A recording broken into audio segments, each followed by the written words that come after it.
Halo para mahasiswa semua, semoga sehat selalu. Memasuki sesi kelima ini kita semua akan bahas mengenai lembaga-lembaga negara sebelum dan setelah perubahan Undang-Undang Dasar. Mungkin di antara kita ada yang bertanya, kenapa dalam mata kuliah ilmu perundang-undangan juga membahas mengenai lembaga negara. Nah, perlu saya sampaikan terkait dengan hal itu bahwa dalam setiap lembaga negara melekat pada jabatan yang ada di dalamnya diberikan wewenang, baik karena perintah aturan yang lebih tinggi ataupun karena jabatan yang melekat itu.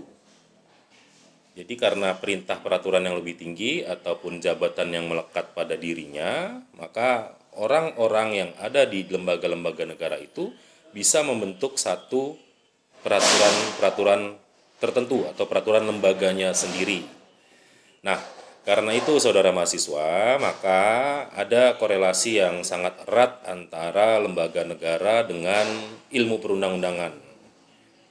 Dan oleh sebab itu, bahasan mengenai lembaga negara ini juga turut dibahas pada sesi kelima tutorial online kita.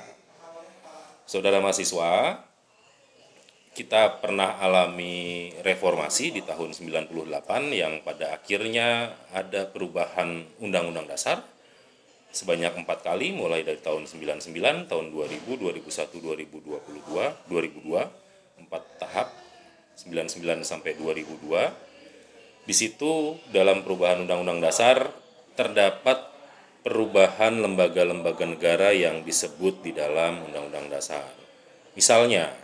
Misalnya sebelum perubahan Undang-Undang Dasar kita kenal ada yang namanya DPA, Dewan Pertimbangan Agung. Pada akhirnya dalam perubahan Undang-Undang Dasar, Dewan Pertimbangan Agung ini dihapuskan secara kelembagaan. Termasuk juga setelah perubahan Undang-Undang Dasar misalnya ada lembaga-lembaga negara baru yang sengaja dibentuk melalui perubahan Undang-Undang Dasar. Misalnya dahulu kita tidak kenal MK, tapi saat ini kita mengenal MK, ada Mahkamah Konstitusi. Kemudian juga dahulu kita untuk pengawasan hakim hanya mengandalkan pengawasan internal.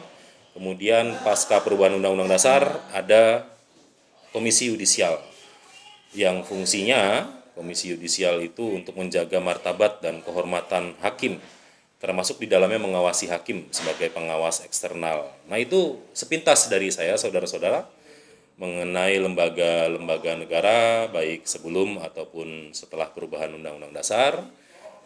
Semoga bisa sedikit membantu dan saudara diharapkan bisa mengelaborasikan apa yang telah kami persiapkan, baik dalam video tutorial, kemudian dalam materi yang disampaikan dalam sistem e-learning, termasuk juga dalam BMP.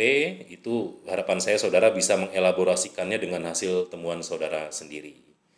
Demikian saudara-saudara semuanya, sehat selalu. Wassalamualaikum warahmatullahi wabarakatuh.